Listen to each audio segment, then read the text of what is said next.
Number 3 سورۃ آل عمران آیت number 120۔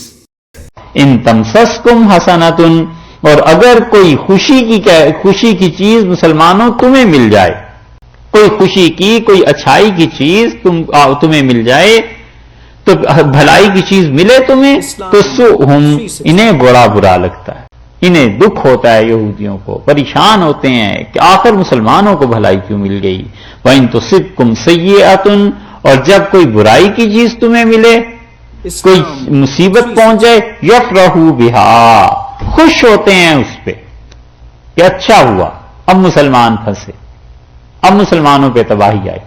اللہ نے کہا اس سے وہ خوش ہوتے ہیں، اور جب تم کسی مصیبت میں پڑ جاؤ تو خوشی، اور تمہیں کوئی اچھی چیز مل جائے تو ان پر بڑی گراں گزرتی ہے۔ لیکن ہم تمہیں بتائیں وَإِن تَصْبِرُوا، اگر تم صبر سے کام لو، یعنی ڈٹے رہو اپنے کام پہ۔ یہ صبر کا مطلب جو ہے نا، ہم نے عاجزی سمجھ رکھا ہے نا کہ فلاں نے صبر کیا یعنی بس کیا کر سکتا تھا، کچھ نہیں، ہم لوگ یہ سمجھتے ہیں۔ لیکن اصل میں صبر میں عربی کا مطلب جو ہمیشہ آپ سے عرض کرتے رہے ہیں وہ یہ ہے کہ ڈٹ جانا، مصائب تکالیف جو کچھ بھی آئیں اس کو اس کے راستے سے، اس کے مشن سے نہ ہٹا سکیں۔ اس لیے یہاں دیکھیے شاہ صاحب نے کتنا اچھا ترجمہ کیا ہے، وَإِن تَصْبِرُوا، اور اگر تم ٹھہرے رہو، وہی بات ہوئی، جمے رہو، ٹھہرے رہو، ڈٹے رہو اپنے کام پہ، جتنی بھی مشکلات آئیں، مصائب آئیں، اپنے کام کو نہیں چھوڑنا، اپنے مشن کو نہیں چھوڑنا۔ وہ طوفان گزر جائے پھر اٹھ کھڑے ہو، پھر اپنا کام کرو۔ وَإِن تَصْبِرُوا، اور اگر تم صبر کرو یعنی ڈٹ جاؤ، ایک وَتَتَّقُوا، اور دوسری بات یہ ہے کہ تقوی اختیار کرو، لا یضرکم، مسلمانوں کوئی چیز نقصان نہیں دے گی، کیدہم، ان کی تدبیر، شیئا، ذرہ بھی تمہیں کوئی نقصان نہیں پہنچے گا۔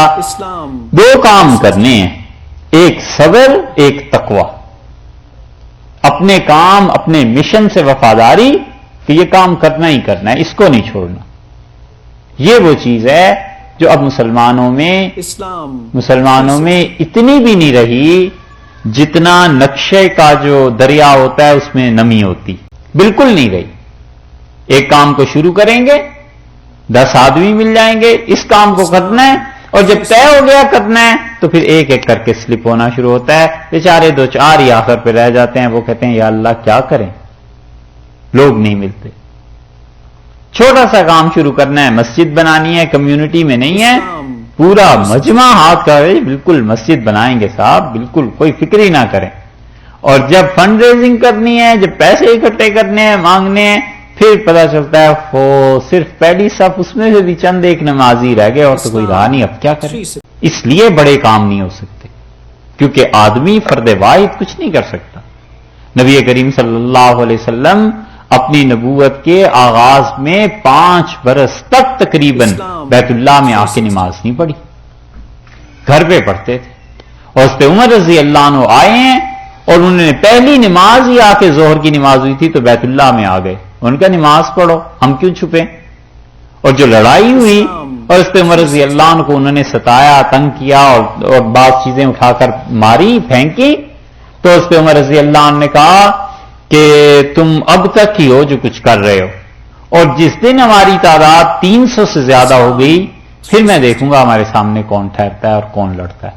اور یہ ان کی بات اللہ کی جانب سے ہی تھی، بدر میں پوری ہو گئی۔ تو اس لیے یہ جو کام ہے نا، بڑے استقلال کے ساتھ، بڑے ڈٹ کے، جم کے کرنے ہوتے ہیں۔ بینک بنانا ہے مسلمانوں کے لیے، بینک کے لیے 5-10 آدمی چاہیے، ایک آدمی تھوڑے ہی کر سکتا ہے۔ حضور اقدس صلی اللہ علیہ وسلم کی بڑائی، ان کا کام کی اہلیت، کوئی شک و شبہ نہیں، مگر حضرت عمر رضی اللہ عنہ آئے ہیں تب جا کر بات زیادہ بن گئی۔ اسی وجہ سے اقبال نے ایک جگہ کہا ہے نا کہ حضرت موسیٰ علیہ السلام کے متعلق انہوں نے ایک مصرع کہا ہے اور فارسی کا ہے، ہاں نہیں اردو کا ہے، انہوں نے کہا عصا نہ ہو تو کلیمی ہے کار بے بنیاد۔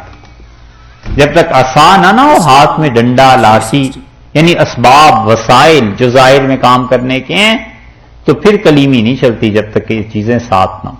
اس لیے اللہ نے کہا 2 کام کرنے ہیں تم نے، تصبروا، ڈٹ جاؤ، جو کام کرنا ہے کر کے ہی رہیں گے، ایک وتتقوا، اور تقوی اختیار کرو، لا یضرکم، اللہ نے فرمایا ہے قیدہم شیئا، ہرگز ان یہودیوں کی تدبیریں تمہیں کوئی نقصان نہیں دے سکیں گی. تم میں دو چیزیں ہونی چاہیے، ایک استقلال اور ایک تقوی، اللہ کا خوف. اور ہوتا یہ ہے کہ منصوبے بناتے ہیں کافروں کے خلاف، یہ کریں گے یہ کریں گے، اور ایک دن کانفرنس اپنی نہیں چلا سکتے. اور تقوی اتنا ہوتا ہے کہ قوم کا پیسہ، لوگوں سے پیسہ لے کے اسلام کے نام پہ ذاتی عیاشیوں پہ خرچ ہو جاتا ہے. تو تقوی بھی نہ ہو، اپنے مشن سے وفاداری بھی نہ ہو، تو اللہ تعالیٰ آخر کس برتے پہ گئے کہ تم بڑے اچھے ہو، تمہاری ہم مدد کر دیں گے، وہ کیوں گئی؟ ان اللہ بما یعملون محیط، اور اللہ تعالیٰ گھیرے ہوئے ہے، اللہ کے بس میں ہے. جو کچھ وہ کرتے ہیں اللہ کے بس میں ہے، یعنی اللہ تعالیٰ اسے ناکام بنا دے گا. یہ دو شرطیں تم پوری کر دو، پھر نہیں گھبراؤ، پھر ہمارے بس میں ہیں یہودی اور کافر، ہم ان کے ساتھ خود نبٹ لیں گے، مگر تم میں صبر اور تقوی ہونا چاہیے. یہ اصل میں اللہ تعالیٰ نے تمہید باندھ دیا کہ یہودیوں کے ساتھ جو کچھ بھی ہونا ہے آئندہ کو، اور جو بھی چیزیں ہونی ہیں، تمہیں کیا کرنا ہے. اسی لیے یہاں سے 120 نمبر آیت سے جو آگے بات شروع ہو رہی ہے نا، اس کو آپ دیکھیں گے، یہاں سے لے کے تقریباً اس سورت کے آخر تک اب ایک ہی مضمون چلا جائے گا، اور وہ ہے غزوہ احد، کہ دشمنوں سے مقابلہ ہے، تم نے کیا کیا کرنا ہے.